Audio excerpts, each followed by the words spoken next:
Hello, நல்லா இருக்கீங்களா?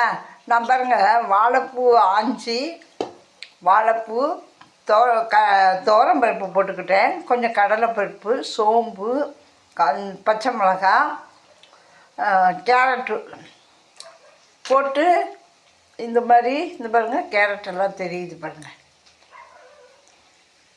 இந்த மாதிரி வாழைப்பூவில் நான் கொஞ்சம் மிக்சியில் குறன்னு அரைச்சிக்கிட்டு, இது பாருங்கள், இந்த மாதிரி வாழைப்பூ வடை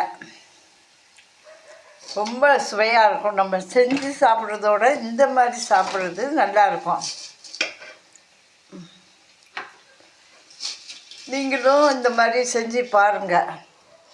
இந்த வடை சாப்பிட்றதுக்கும் நல்லாயிருக்கும், டேஸ்ட்டாக. ஏன்னா கேரட்டு போட்டிருக்கோம், பருப்பு போட்டிருக்கோம், அதனால் இந்த வடை ரொம்ப நல்லாயிருக்கும்.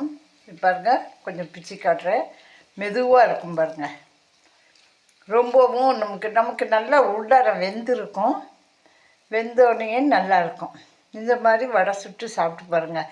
அதாவது வாழைப்பூவில் சும்மா செய்கிறதுக்கும் நம்ம பருப்பு போட்டு செய்வோம், அதோடு இந்த மாதிரி வடை செஞ்சு சாப்பிட்டு பாருங்கள். உருண்டையாகவும் இருக்குது எல்லாம்.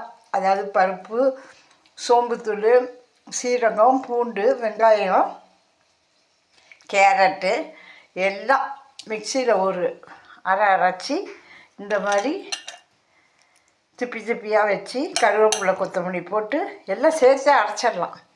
அரைச்சிட்டு இந்த மாதிரி செஞ்சு பாருங்கள், ரொம்ப சுவையாக இருக்கும், சாப்பிடவும் நல்லாயிருக்கும்.